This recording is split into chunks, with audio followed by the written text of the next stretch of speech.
My name is Rachel Doyle. I was 34 years old, and 3 days before my birthday, I still believed my mother loved me the same way she loved my sister. I was wrong. The call came on a Tuesday afternoon, while I was standing in the produce section of the Kroger on Layfield Road, holding a bag of navel oranges I didn't need. My phone buzzed against my hip. I almost didn't answer it. I wish, some nights, that I hadn't. My mother's voice came through thin and rushed, the way it always sounded when she was already halfway to a decision she'd made without me. "Rachel, honey, I need to talk to you about Saturday." I remember setting the oranges down on top of a pyramid of lemons, my hand suddenly unsteady. Saturday was my birthday dinner. She had planned it herself 6 weeks earlier, Ruth's Chris on Bardstown Road, 7 o'clock, a table for 8. She had texted me the confirmation number.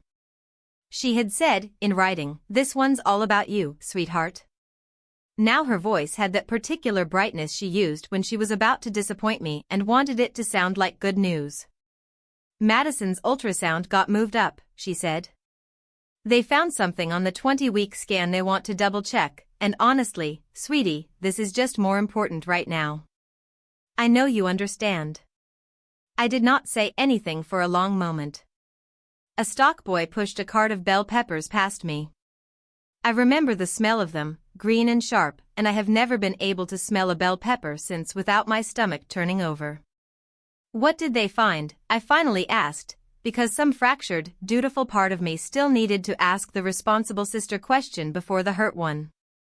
My mother said it was probably nothing, just a marker they wanted to recheck, but she wanted to be there, in the room, holding Madison's hand. I asked when the appointment was. She said Saturday morning.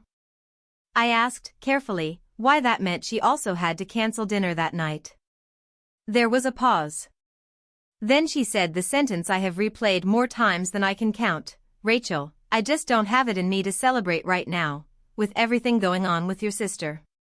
I hope you can understand that some things are just bigger."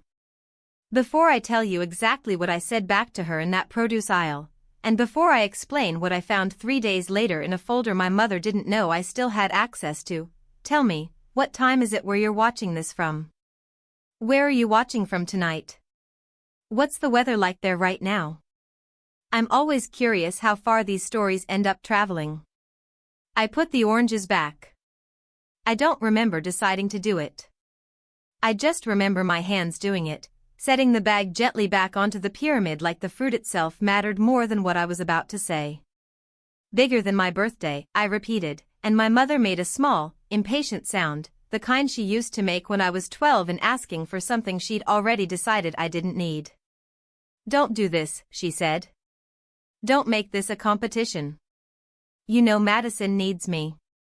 I told her I understood, because that is what I always told her, and I hung up. And I stood in that aisle for what felt like 10 minutes but was probably 90 seconds, watching people select their vegetables like the world had not just quietly rearranged itself again.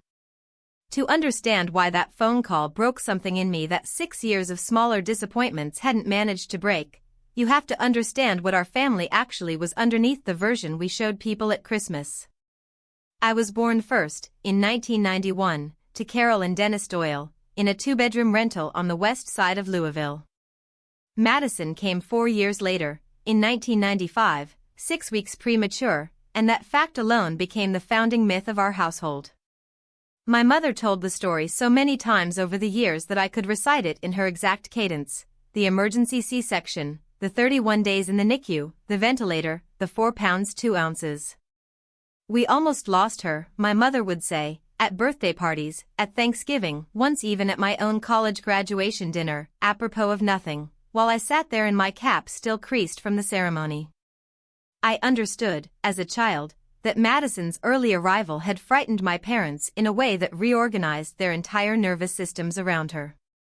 What I did not understand, not until I was much older, was that the fear never fully left, and it calcified into a permanent exemption. Madison did not have to try as hard. Madison was not held to the same standard. Madison's failures were framed as fragility, and my successes were framed as, simply, expected. I have a specific memory from when I was 9 and Madison was 5. I had won the school spelling bee, 2nd grade through 5th, the whole elementary school, and I came home with a ribbon and a certificate signed by the principal. My mother hugged me, said she was proud, and then, not 90 seconds later, turned to my father and said, "Madison colored inside the lines today, Dennis, all by herself, can you believe it?" I am not exaggerating the timing. I remember it because even at 9 years old, some cold, clear part of me understood that whatever I did would always be measured against Madison simply existing without incident. By the time I was in high school, the pattern had a name, at least in my own head, even if I never said it out loud. I called it the ledger. Every family has an emotional ledger: who gets forgiven faster, whose needs get prioritized when two needs collide, whose disappointment is treated as valid and whose is treated as selfishness. In the Doyle household, the ledger was never balanced, and it was never going to be. When I was 16, I saved $412 from a summer job at a frozen yogurt shop on Bardstown Road to buy a used car battery and a set of tires for the Honda Civic my grandmother had left me. My mother borrowed $300 of it that August, just for a few weeks, to help Madison, then 12, pay for a cheerleading camp in Nashville. I never saw that $300 again. I never asked for it back either, because by then I had already learned that asking was its own kind of failure. I graduated from Ballard High School in 2009 with a 4.1 GPA and a partial scholarship to the University of Kentucky, and I remember exactly one thing my mother said to me that night. "Don't let this go to your head, Rachel. Not everyone gets to have things come easy." I did not, at 17, have the vocabulary to explain why that sentence hurt more than any insult could have.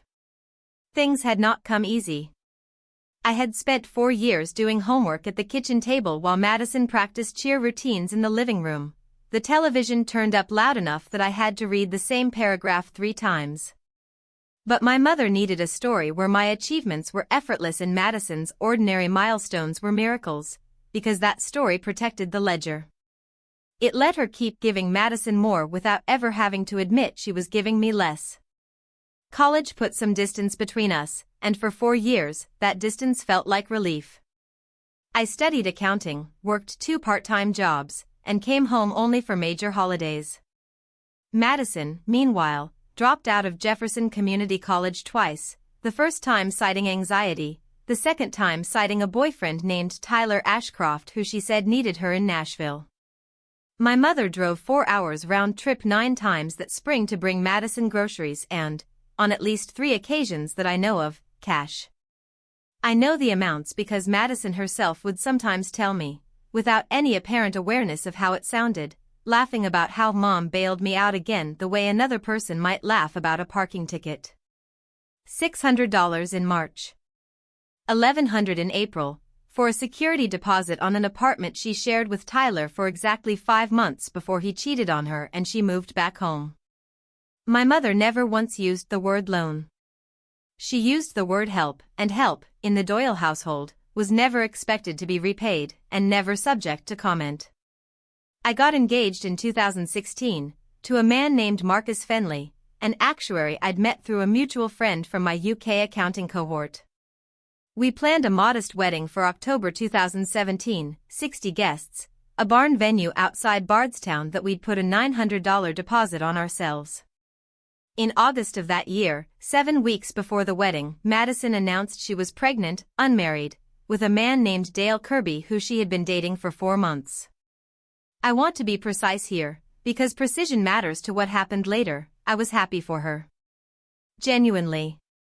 I called her the day she told me and cried a little, the good kind of crying, and told her I'd help however she needed. What I did not expect, what genuinely blindsided me, was my mother's phone call 2 weeks later asking whether Marcus and I would consider pushing things back a bit, because Madison's due date and the wedding date were so close together and my mother didn't want Madison to feel sidelined during what should have been her moment too. Madison's due date was in March. My wedding was in October. There were 5 months between them. I said as much, gently, thinking it was a misunderstanding. My mother's response was that pregnancy was unpredictable and Madison had already had some stress-related complications and the last thing she needed was to feel like the family's attention was somewhere else during such an important month. I did not push the wedding back.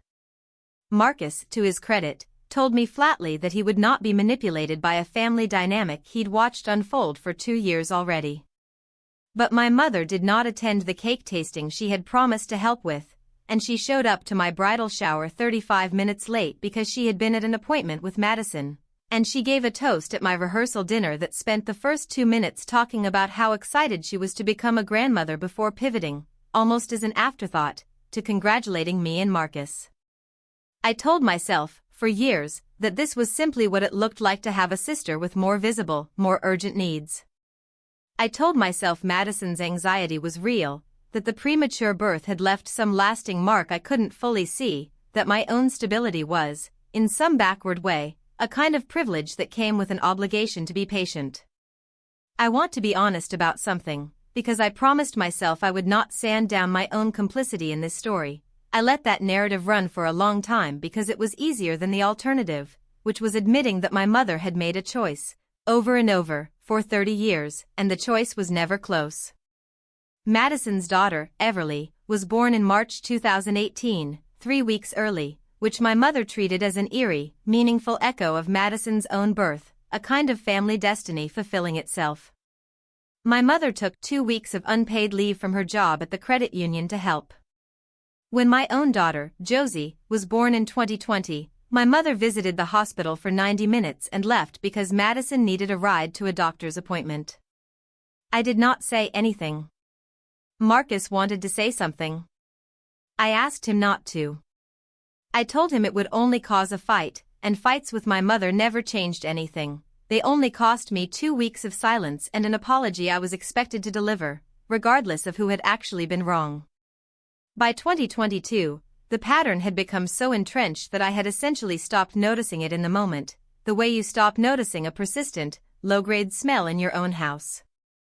It was only in retrospect, standing in that Kroger produce aisle in 2026, holding a bag of oranges, that 30 years of small, specific abdications suddenly organized themselves into a single, undeniable shape. My mother had not accidentally favored Madison.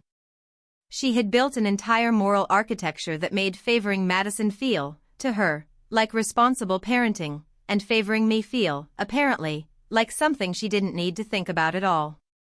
3 days after that phone call, on the Friday before my birthday, I drove to my mother's house on Persimmon Way to pick up a slow cooker I had lent her for a church potluck the month before. I did not go there looking for anything. I want to be clear about that, because what happened next has sometimes made people assume I went digging out of spite. I did not. I went for a slow cooker. My mother wasn't home. She'd texted me that morning saying she was at Madison's, helping paint the nursery for the baby that hadn't been due, technically, for another 20 weeks, and that I should just let myself in with the spare key under the ceramic frog by the back porch, same as always. I let myself in. The kitchen smelled like her, coffee and the lavender hand soap she'd used since I was a child, and for a moment, standing there, I felt the old, automatic softening I always felt in that house. The one that made it so hard to stay angry at her for longer than a few days at a time. The slow cooker was in the pantry, exactly where I expected it to be. What I did not expect was the manila folder sitting on the kitchen counter beside her keys, unlabeled, thick, held closed with a rubber band that had snapped and been retied. I want to be honest, I almost didn't look. But the folder had my name written on a sticky note stuck to the front, small, in my mother's handwriting, Rachel, B-A-C-C-T, and something in me, some old, tired, 30-year deep instinct, told me this was not going to be about a birthday gift. Inside was a printed statement from Republic Bank, an account I had never seen before, opened in September of 2019, in my mother's name. The account had a balance of $4,112.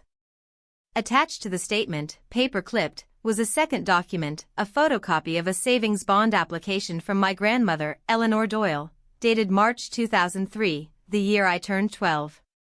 The bond had been purchased for me. $50 a month, auto-drafted from my grandmother's account, from the year I was born until the year she died in 2015.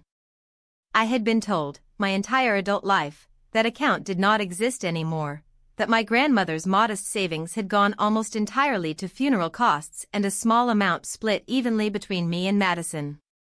I had never seen a number. I had never asked for one, because asking, in my family, was its own kind of confession that you thought you deserved something.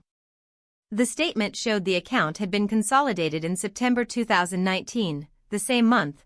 I would later confirm that Madison and Dale had put a down payment on a townhouse on Navel Road.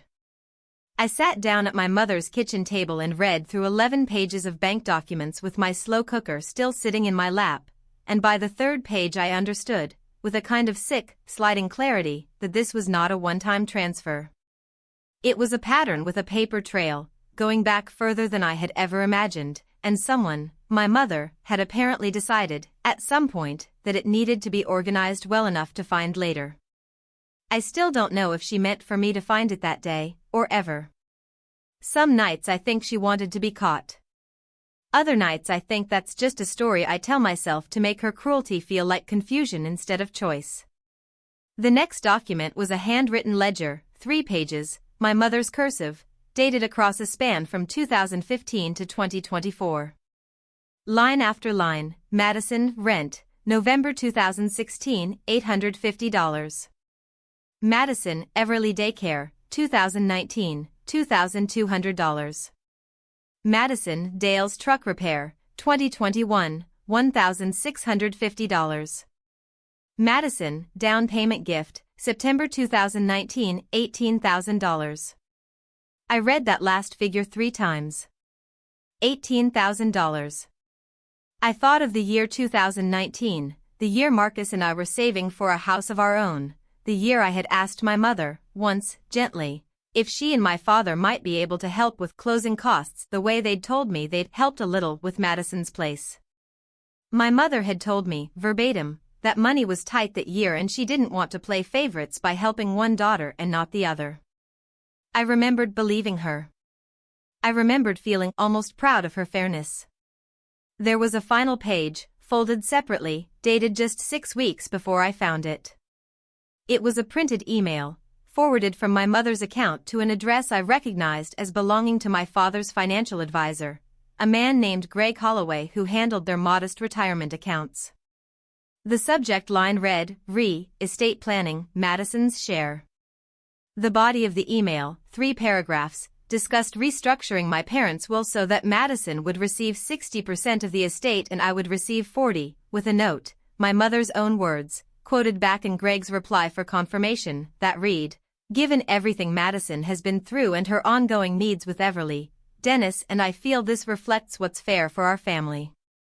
I sat in that kitchen for a long time after reading that sentence. Not crying. Just sitting, the slow cooker cord wrapped twice around my hand like I needed something to hold onto that wasn't a piece of paper. I did not confront her that day. I want to say I had some strategic reason for that, some careful, evidence-gathering instinct that told me to wait. The truth is simpler and less flattering. I did not trust my own voice in that moment. I photographed every page of that folder with my phone, put everything back exactly as I had found it, rubber band and all, took my slow cooker, and drove home in complete silence, the radio off, my hand steady on the wheel in a way that felt, even then, like something inside me had already made a decision my conscious mind hadn't caught up to yet. I did not sleep that night. Marcus found me at 11:30, still at the kitchen table, my laptop open, the photographs from my mother's folder spread across 3 tabs while I cross-referenced dates against my own memory like I was building a case file, because by that point, some part of me had already decided that's exactly what I was doing. He sat down across from me and didn't say anything for a while, just looked at the screen, and then he asked the question that ended up mattering more than anything else that night, do you want to feel better, or do you want to know the truth? I told him I wanted the truth. He nodded, like that was the answer he'd hoped for, and said, then we do this carefully. Not angry. Careful. That distinction turned out to matter enormously in the weeks that followed, because careful is not the same as passive, and it took me a long time to learn the difference. The first thing I did, that Saturday, my actual birthday, the one my mother had chosen not to celebrate, was call my grandmother's former attorney, a semi-retired estate lawyer named Harold Pruitt who had handled Eleanor Doyle's affairs back in 2015. I did not tell him why I was asking. I simply asked whether he had records showing how my grandmother's estate had been distributed, and whether a savings bond in my name had been part of it. He remembered the case, he said, better than I expected a man in his 70s handling hundreds of small estates to remember one from 9 years prior, and the reason became clear within the first 2 minutes of the call. My grandmother had left a handwritten letter, filed with her will, addressed to my mother, explicitly stating that the savings bond, matured value $4,018 at the time of her death, was intended for me, for whatever Rachel needs when the time comes, separate from anything else. Harold still had a copy in his archived files. He emailed it to me within the hour. I read my grandmother's handwriting for the first time in 9 years, and it broke something loose in me that the bank statements alone hadn't managed to. She had written, near the bottom of the letter, "Rachel has never asked me for a thing in her life, and that's exactly why she should have this." My grandmother had known, apparently, in whatever quiet way grandmothers sometimes know things, exactly what kind of family she was leaving behind, and she had tried, in her small and limited way, to correct for it in advance. My mother had taken that correction and folded it silently back into the same imbalance it was meant to interrupt. The second thing I did was request my own credit report and a full account history from Fifth Third Bank, where I still had a joint custodial turned standard account my parents had opened for me in childhood, one I'd assumed was long closed. It wasn't. It had a balance of $11.40, and a transaction history that went dark in 2019, the same year, again, as the Republic Bank consolidation. I called Fifth Third's fraud department, not accusing anyone yet, simply asking for documentation, and a representative named Denise walked me through 8 years of transfers I had never authorized and never known about. Small ones at first, $40 here, $60 there, explainable as maintenance fees if you didn't look closely. Then, in September 2019, a single transfer of $3,900 moved out the same week the Republic Bank account was consolidated. Denise told me, carefully, in the practiced tone of someone who has delivered this kind of news before, that because I was over 18 at the time and the account was technically joint, no fraud charge would automatically apply, but that I was entitled to a full transaction ledger if I wanted to pursue anything civilly. I told her I did. I did not confront my mother yet. Marcus and I agreed, over the next 10 days, that the worst thing I could do was walk into her kitchen and throw the folder on the table, because my mother had spent 30 years perfecting the art of making my anger look like the problem. If I came to her with raw emotion and no structure, she would find a way to make the conversation about my tone within 4 minutes. I had watched her do it to my father 100 times. I was not going to let her do it to me. So instead, I made an appointment. Not with my mother, with a family law and estate attorney named Priya Anand, whose office was on Frankfurt Avenue, recommended to me by a coworker who'd gone through something similar with her own siblings. I brought the folder photographs, the Fifth Third ledger, my grandmother's letter, and the forwarded email about the will restructuring. Priya spent 40 minutes reading through everything without speaking much, which I appreciated more than I expected to, because it meant she was taking it seriously rather than rushing to comfort me. When she finally looked up, she said something I've held on to since: "This isn't really about the money, is it? Though the money's real, and we should absolutely address it." I told her she was right. It wasn't about the money. It was about finally having proof of something I'd spent 34 years being told I was imagining. Priya laid out 3 separate tracks. First, the Republic Bank account and my grandmother's bond that was, in her assessment, a fairly clean matter of a bequest that had been misdirected, potentially actionable depending on how my mother characterized it if asked directly. Second, the Fifth Third transfers, murkier, joint account, statute of limitations questions, but worth documenting regardless.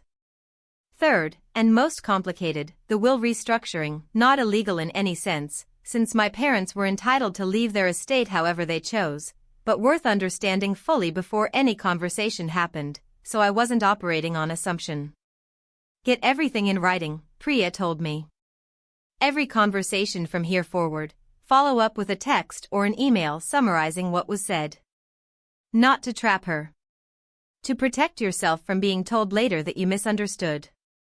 I left her office with a folder of my own now, a green one, thicker by the week, and a plan that had nothing to do with revenge and everything to do with simply, finally, seeing clearly. 11 days after I found the folder, my mother called to make it up to me, her words, by inviting Marcus, Josie, and me to Sunday dinner. I said yes. I did not tell her why I was really coming. I spent the 2 days before that dinner doing something I had never done in my entire adult life. I wrote down, in a notebook, every specific question I intended to ask, in order, and I rehearsed them out loud in the car on the way to pick up Josie from daycare, until the questions stopped shaking in my chest and started sounding like what they actually were. Reasonable requests for information from a grown woman about her own inheritance and her own bank accounts. Sunday dinner was pot roast, the same recipe my mother had made every third Sunday since I was a child, and for the first 20 minutes, it was almost unbearably normal. Madison was there with Dale and Everly, now 6, and the baby bump that had been the reason for my cancelled birthday was visible now, real, and I want to be honest that some part of me still felt tenderness toward the actual coming child who had nothing to do with any of this. My father asked about my job. Josie colored at the end of the table. It would have been easy, so easy, to let the whole evening pass in that soft, familiar current and go home still not knowing anything for certain. I waited until dessert. My mother had made a pineapple upside-down cake, and as she set a slice in front of me, I said, as evenly as I could manage, Mom, I need to ask you about a savings bond Grandma Eleanor set up for me.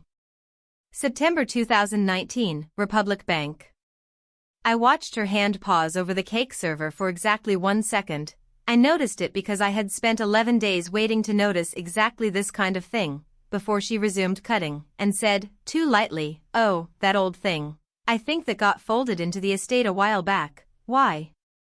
I told her I had seen the account statement. I told her the balance. I told her I had a copy of Grandma Eleanor's letter, the one that specified the bond was for me, from Harold Pruitt's files. I said all of this without raising my voice, exactly the way Priya and Marcus and I had practiced, and I watched my mother's face do something I had genuinely never seen it do before. It went completely, uncharacteristically still. My father set down his fork. Madison looked between us, confused, the way she often did when a family conversation moved somewhere she hadn't been briefed on in advance. Rachel, my mother said, her voice dropping into the register she used when she wanted a conversation to feel over before it had really started, this is not the time or the place. I said it was exactly the time, actually, since everyone relevant was sitting at the table, and I asked, directly, why the bond that was legally and explicitly mine had been used, as far as I could tell from the transaction dates, to help fund Madison and Dale's down payment in September of 2019. Madison went pale. I remember that specifically, because it told me something I hadn't fully let myself consider before that moment, that Madison genuinely hadn't known, or at least hadn't let herself know, where that $18,000 had actually come from. Mom, Madison said, quietly, is that true? My mother's composure finally cracked, not into an apology, but into the old, familiar defensiveness I had watched her deploy against every uncomfortable question for 3 decades. You have always had so much, Rachel, she said, her voice rising now, a husband, a house, a good job, and your sister has struggled her whole life, and I am not going to sit here and apologize for making sure she had a chance, too. I asked her, calmly, whether making sure Madison had a chance required taking money that a dying woman had specifically written down was not to be shared. My mother did not answer that question. She asked me, instead, why I was doing this in front of Everly, as if the child's presence was the actual violation happening at that table. I told her I had photographs of every document, that I had already spoken with Harold Pruitt and with an attorney, and that I was not there to yell or to make a scene, only to ask her, directly, one more time, whether she intended to acknowledge what had happened or continue denying it. My father, who had said almost nothing in 30 minutes, finally spoke, and what he said surprised me more than almost anything else that night. "Carol," he said, quietly, to my mother, "is this true? About the bond?" And my mother, cornered now, in front of her husband and both her daughters, said the sentence that I have turned over in my mind more than any other from that entire evening: "I did what I thought was right for this family." I still think it was right. Not a denial. Not even a real defense. Just a flat, unapologetic admission that she had known exactly what she was doing, and would do it again. I did not cry at that table. I want that on record, because for years I had assumed that if this moment ever came, I would fall apart. Instead, I felt something closer to clarity, cold and quiet, settling into my chest like a decision finally being allowed to finish forming.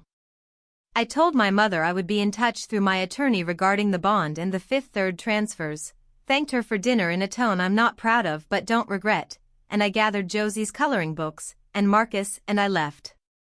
Madison followed us out to the driveway, still pale, and grabbed my arm before I could get in the car. "I didn't know," she said. "Rachel, I swear to God I didn't know where that money came from." I believed her. I still believe her. But belief, I was learning, was not the same thing as absolution for everyone in that house, and I told her, gently, that I needed some time before I could talk about any of it further, with her, or with our mother. The 3 weeks after that dinner were the quietest my phone had been in years. My mother did not call. I did not call her. Madison texted twice, once to ask how Josie was doing, a small, careful olive branch, and once, late at night, a message that just said, "I've been thinking about the ledger thing you mentioned once, years ago. I think I finally understand what you meant." I did not respond to that one right away. I sat with it for 2 days before I wrote back, simply, "Thank you for saying that." It was not reconciliation. It was not even close. But it was the first honest thing anyone in my family had said to me in longer than I could remember. Priya, meanwhile, had not been idle. She sent a formal letter to my mother, on firm letterhead, requesting documentation regarding the disposition of the Republic bank account and my grandmother's savings bond, along with a request for the complete Fifth Third transfer history to be reconciled against my original custodial agreement. The letter was measured, careful, entirely without accusation in its language, exactly as Priya had promised it would be. "We're not suing your mother," she told me, when I asked whether this was the start of something adversarial. "We're documenting a request for an accounting. What she does with that request tells us what happens next." What my mother did, it turned out, was call Harold Pruitt directly, apparently hoping the semi-retired attorney who had known our family for 2 decades would talk some sense into me, or perhaps into her own conscience. Harold, to his considerable credit, called me the next morning to tell me, almost apologetically, that he had informed my mother he could not discuss the matter with her without breaching client confidentiality, since technically his file on the bond predated any relationship with her directly and the letter itself named me as the intended beneficiary. He told me she had gotten quiet on the phone, and then asked him, in a voice he described as smaller than I expected from Carol, whether this could ruin her. Harold told her, honestly, that he wasn't in a position to say what I intended to do, only what the documents showed. He said she hung up without saying goodbye. 2 weeks later, a second letter arrived, not from my mother, but from Greg Holloway, the financial advisor who had handled the estate planning email. Priya had subpoenaed nothing. This was voluntary, which surprised us both. Greg's letter, forwarded through his own attorney, included the full estate planning file, unredacted, along with a note stating that he wanted to be transparent given the sensitivity of the matter and that his firm took no position on any family dispute but would fully cooperate with any documentation request. Inside that file was something I had not anticipated, a second email, from my mother to Greg, dated just 4 days after our confrontation at the dinner table, instructing him to pause any changes to the will until further notice and to schedule a call to reconsider the percentages. I read that line more times than I probably needed to. It was not an apology. It was not even close to an apology. But it was, unmistakably, the first crack in 30 years of unexamined certainty, and I understood, reading it, that some part of my mother, buried under decades of self-justification, actually did know the difference between right and wrong, and had simply chosen, again and again, not to act on it until she was finally forced to see the paper trail laid out in front of her. The financial piece resolved faster than I expected. Facing the documented trail Priya had assembled, my grandmother's letter, the bank statements, the Fifth Third transfer history, and Greg Holloway's own file, my mother agreed, through her own attorney, to a repayment structure rather than risk a formal claim. It was not the full $18,000 plus the bond value. We settled, after negotiation, on $12,500, paid over 14 months, along with a written, notarized acknowledgement that the original Republic bank account and its contents had belonged to me. Priya told me this was, by the standards of these cases, an unusually clean resolution, largely because my mother's own paper trail had left her almost nothing to contest. Most people don't leave a ledger, Priya said, almost bemused. Your mother left a ledger. The will was a different matter entirely, and one I ultimately chose not to fight. Priya was clear that I had every right to request full disclosure, to contest, to push for equal division through mediation if I wanted to. I sat with that option for a long time. In the end, I told her I didn't want it, not because I no longer cared about the unfairness, but because I understood, finally and completely, that continuing to fight for equal footing in a house that had never offered it freely was its own kind of trap. I did not need my mother to leave me 60% of an estate to know what I was worth. I needed, instead, to stop measuring my worth by what she was willing to give me at all.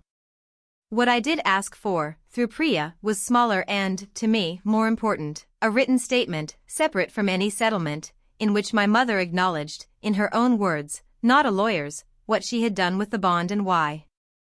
It took her 3 weeks to send it. When it came, it was 4 sentences long, and it was not the apology I had spent 30 years hoping for. It read, roughly, that she had made decisions she believed were right at the time, that she recognized now those decisions had hurt me, and that she hoped, someday, we could move forward. It was not enough. It was, I told Marcus that night, exactly as much as she was capable of giving, and for the first time in my life, I let that be her limitation to carry, instead of mine to absorb.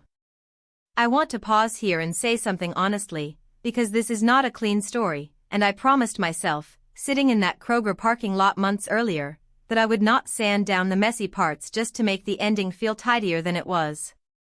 The settlement did not fix anything, not really. $12,500, paid in monthly installments that showed up in my account with the cold, administrative regularity of a utility bill, was never going to undo 30 years of learning that my needs were negotiable and Madison's were not. I did not have a clean answer for what I actually wanted from my mother anymore. Some days I wanted her to fight me on it, to prove she still had enough feeling left in her to be angry. Other days I wanted her to simply disappear from my life without ceremony, the way you'd quietly close an account you no longer needed. Neither of those things happened. What happened instead was something smaller and stranger, a kind of frozen, careful politeness, where we spoke perhaps once every 2 weeks, always about logistics, never about anything true. Madison, meanwhile, had become someone I was still learning how to know. In the 2 months after that dinner, she started calling me more, not less, which surprised me. She told me things I hadn't asked to hear, that she'd suspected, for years, that some of the help she received came at a cost she wasn't fully accounting for, but that she'd never let herself look closely, because looking closely would have meant admitting she'd built parts of her adult life on a foundation she hadn't earned honestly. I'm not saying that to excuse it, she told me on the phone one night in late September, her voice thick. I'm saying it because I think I owe you the truth, even the parts that make me look bad. I did not forgive her instantly. I want to be honest about that too. But I started, slowly, to believe that Madison's blindness had been real rather than convenient, and that distinction mattered to me more than I expected it to. The event that finally forced everything into full daylight was Madison's baby shower, held the second Saturday of October at my Aunt Denise's house on Trevilian Way, the same aunt, incidentally, who had hosted every major family gathering for as long as I could remember, and who had a habit, useful in this instance, of inviting basically everyone. Grandparents, cousins, my mother's two sisters, several of Madison's old friends from high school, Dale's mother visiting from Ohio. 40-some people, crowded into a living room decorated in pale yellow and sage green, because Madison and Dale didn't yet know the baby's sex. I almost didn't go. Marcus asked me, the morning of, whether I was sure I wanted to sit in a room with my mother for 3 hours over cake and diaper games. I told him I was going for Madison, not for her, and that felt true when I said it. What I did not anticipate was that my mother would bring it up herself, in front of everyone, in an attempt, I understand now, in retrospect, to control the narrative before I could. It happened during the gift opening, of all moments, absurdly domestic, wrapping paper scattered across Aunt Denise's carpet. My mother had just handed Madison an envelope, and as Madison opened it, my mother said, loudly enough for the room to hear, in a tone that was trying very hard to sound generous, "That's a little something extra, on top of everything, since I know your sister's been keeping such careful track of who gets what in this family lately." The room went quiet in that specific way rooms go quiet when everyone senses something has just been said that wasn't meant for public consumption, but has arrived there anyway. Madison's face went red. My Aunt Denise, holding a tray of deviled eggs, froze mid-step. I did not raise my voice. I have thought about that moment many times since, and I am proud, actually, of how calm I managed to stay, because it would have been so easy to let 30 years of frustration come pouring out into that living room. Instead, I said, evenly, "You're welcome to tell everyone here exactly what you mean by that, Mom. I'm happy to fill in whatever you leave out." My mother's smile faltered. She said, quickly, that she was just joking, that I was being sensitive, the same script she'd used my entire life to make my reactions the problem instead of her provocation.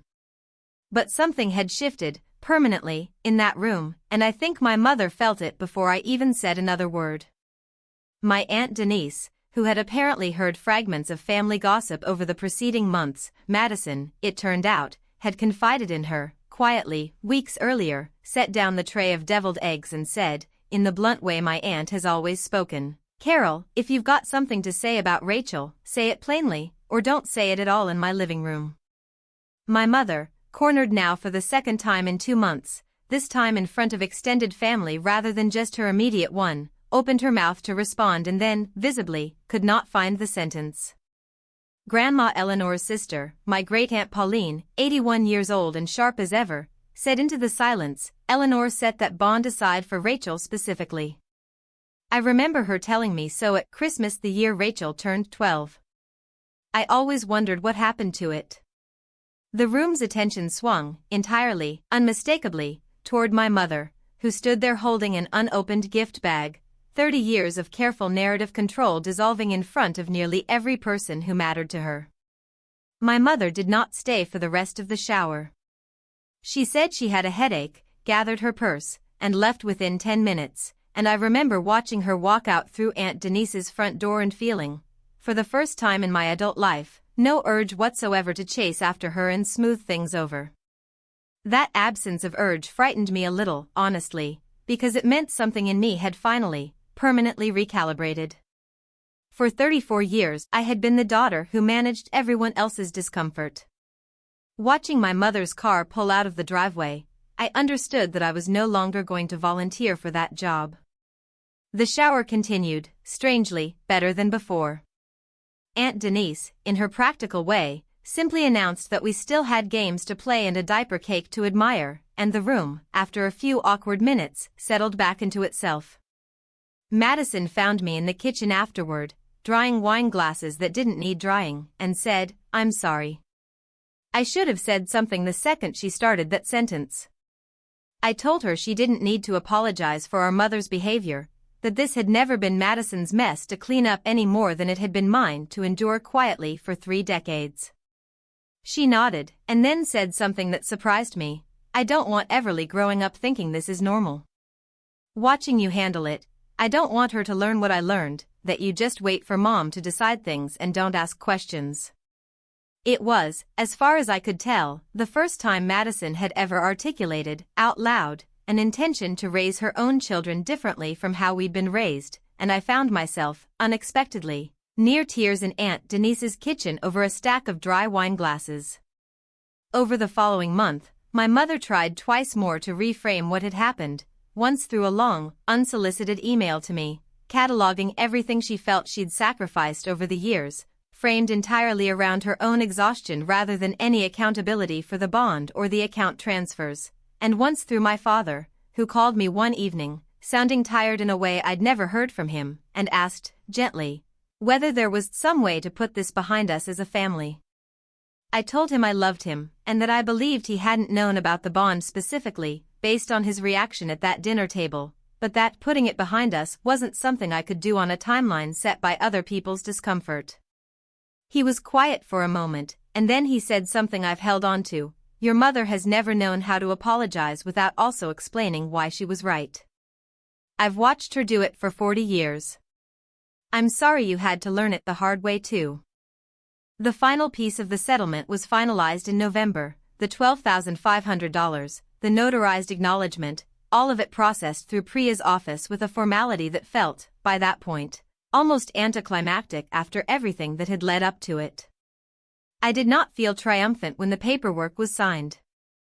I felt, mostly, tired, and something close to relief, the particular relief that comes not from winning but from finally being believed by the systems and people around you after years of being told you were imagining things. What I had not expected was how the rest of the family would recalibrate around the new information. My father began calling me more often, brief calls, sometimes just to ask about Josie, but consistent in a way he'd never been before, as though he was quietly trying to correct a decades-long imbalance in his own attention. My Aunt Denise started including me on family group texts I'd apparently been left off for years, an omission I'd never noticed, because you don't miss what you don't know exists, but one that stung retroactively once I understood it. Great Aunt Pauline sent me a card, unprompted, with a check for $200 inside and a note that read, "Eleanor would be glad you finally got what she meant for you. Buy something for yourself, not the family." I framed that note. It sits on my dresser now. Madison's daughter, a boy they named Wesley, was born the second week of December, 6 days before Christmas, and I visited the hospital the day after with Josie in tow, carrying a small gift and no expectations. Madison held Wesley against her chest and said, quietly, while our mother sat 2 chairs away pretending to be absorbed in her phone, "I want him to know his Aunt Rachel. Really know her, not just see her at holidays." My mother did not look up from her phone. I did not wait for her to. I sat beside Madison instead, and held my new nephew for the first time, and felt something settle in my chest that had nothing to do with my mother at all. The recognition that I could build real relationships with the people in my family who were willing to be honest with me, independent of whether my mother ever managed to be. Christmas that year was smaller than it had ever been in my adult life, and I chose that smallness deliberately. Marcus, Josie, and I hosted our own dinner, just the 3 of us plus my father, who asked, almost shyly, whether he could come without my mother, since the 2 of them had been, in his words, sleeping in different rooms more nights than not since October. I did not ask for details. I made a turkey breast instead of a whole bird, because it was just the 4 of us, and Josie helped me roll out sugar cookies on the counter, and at some point during that quiet afternoon, I realized I could not remember the last time a holiday in my life had felt peaceful rather than like something to be managed and survived. My mother spent Christmas with Madison's family, which felt, in its own way, like a fitting continuation of 30 years of established habit, except that this time I did not feel excluded by it. I felt, instead, something closer to indifference, the healthy kind, the kind that comes not from suppressing hurt but from genuinely no longer needing an outcome I couldn't control. My father told me, a few days later, that dinner at Madison's had been tense, that my mother had spent much of it defending herself, unprompted, to Madison and Dale, cataloging again everything she felt she'd sacrificed, and that Madison had finally, gently, told her, "Mom, nobody's attacking you. But you took something that wasn't yours to give, and you still haven't really said sorry for that part, just for how it made you look." My father said my mother had gone quiet after that, and left early, the second time in 3 months she'd walked out of a family gathering rather than sit with the discomfort of being seen clearly. I would like to tell you that my mother eventually had some full reckoning, some cinematic moment of complete accountability that resolved everything neatly. That is not what happened, and I think it's important to say so, because I've noticed that stories like this one sometimes get told with an ending too clean to be honest.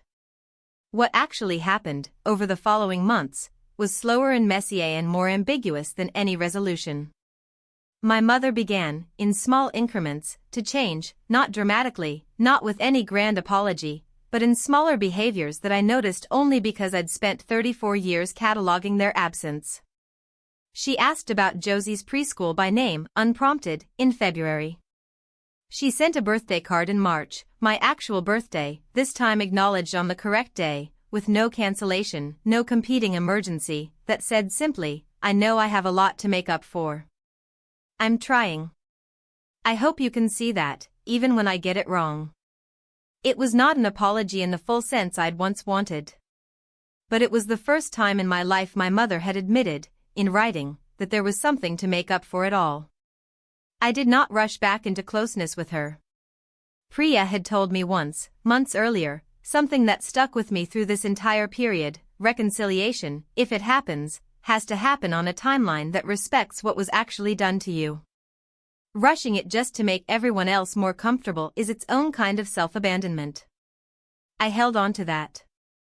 I let my mother's small gestures exist without immediately rewarding them with the full warmth she used to receive automatically, simply for being my mother.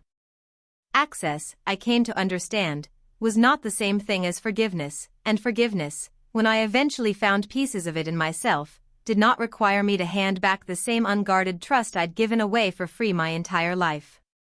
By the following summer, nearly a year after that phone call in the Kroger produce aisle, I had built something that felt, for the first time, genuinely mine, a relationship with my mother that was smaller, more honest, and more sustainable than what we'd had before, built on actual boundaries rather than my endless, silent accommodation. We spoke most weeks. She came to Josie's kindergarten graduation and sat quietly in the back, and afterward, in the parking lot, she hugged me and said, I used to think being fair meant treating you both the same regardless of what you each needed. I understand now that's not what fair means. I'm sorry it took me losing something to see that. It was the closest thing to a full apology I ever received from her, and I did not need it to be more than it was. I had already, somewhere in the preceding months, stopped needing her apology to determine my own sense of worth. Madison and I, meanwhile, had become something we'd never quite managed to be as children, genuine friends, not just sisters bound by obligation. She called me, sometimes, just to talk, not because she needed anything, and I found myself doing the same. Wesley calls me Aunt Rachel now, clearly, deliberately, and Everly, 7 years old and sharp as her great-great-aunt Pauline, once asked me why Grandma Carol used to be different with me than with her mom, a question I answered as honestly and gently as I could manage, because I did not want to build, in the next generation, the same silences that had shaped mine. 2 years have passed since that afternoon in the Kroger produce aisle, and I want to tell you honestly what I've learned, rather than pretend the whole story wrapped itself into something simple. My relationship with my mother today is not what it once was, and I no longer think it should be. We talk. We see each other at holidays, sometimes more. But there is a distance now that I maintain on purpose, a kind of permanent, quiet vigilance that I don't expect will ever fully soften, and I've made peace with that, mostly, on the days that matter. Forgiveness, I've come to understand, is not a single decision you make once and then live inside forever. It is something you keep choosing, in smaller and smaller doses, only when the other person gives you actual reasons to extend it again. My mother has given me some of those reasons. Not all of them. I don't know if she ever fully will, and I've stopped needing her to in order to feel like my life is whole. I think often about that day in Aunt Denise's kitchen, drying glasses that didn't need drying, and about Madison's face when she said she didn't want Everly growing up the way we did. That, more than the settlement, more than the notarized acknowledgement, more than any of the paperwork Priya filed on my behalf, is the part of this story I'm proudest of. Not that I got money back, though I did. Not that I proved I was right, though the evidence, in the end, spoke for itself. What I'm proudest of is that somewhere in the middle of all that documentation and quiet, careful confrontation, I managed to break a pattern that had been running through my family for at least 2 generations, maybe longer, without turning into the kind of person who needed to punish everyone around me to feel like I'd finally been seen. I still think about my grandmother sometimes, about the letter she left, about the sentence that undid 30 years of a story I'd been told about myself. Rachel has never asked me for a thing in her life, and that's exactly why she should have this. I think she understood something about our family that took me 3 decades and a bag of navel oranges in a grocery store to finally understand myself, that some people will always require proof before they're willing to believe your version of events, and that proof, when you finally have it, does not need to be wielded as a weapon. It can simply be evidence, laid flat and calm on a table, allowed to speak for itself while you stay steady beside it. My birthday came around again a few months ago. My mother remembered it, unprompted, 3 weeks in advance this time, and asked what I wanted to do. I told her dinner with just the family would be nice, my family, Marcus and Josie, and hers, if she wanted to come, no competing emergencies required. She came. She sat quietly through most of it, more subdued than she used to be, and at the end of the night, as she was leaving, she hugged me a beat longer than usual and said, "Thank you for still letting me be part of this." I did not say it was nothing. It was not nothing. It had cost both of us a great deal to get to that ordinary, unremarkable dinner, and I let it be exactly as significant as it actually was, without inflating it into something it wasn't. So here is what I want to leave you with, if you've made it this far. If you have ever been the child in your family who was expected to need less simply because you seemed capable of surviving with less, I want you to know that your capability was never supposed to be the justification for your neglect. Being the strong one is not the same thing as being the loved one, even though families will often let you believe those are interchangeable for as long as you'll allow it. You are allowed to ask for the ledger to be balanced. You are allowed to want proof, and to go looking for it, and to act on what you find without apologizing for the discomfort it causes people who benefited from your silence. I'll leave you with the question I still ask myself sometimes, on quiet nights when Josie is asleep and the house is still. If you found out tomorrow that the story you'd been told about your place in your own family was not the whole truth, would you have the courage to go looking for what was missing, even knowing you might not like what you find? Thank you so much for watching. Everything in this video is fictional, a dramatized story created only for entertainment and reflection, and any resemblance to real people or events is purely coincidental. If there's one thing I hope you take from it, it's this: healing rarely comes from a single dramatic confrontation, but from the quiet, ongoing decision to finally protect the boundary you always deserved to have.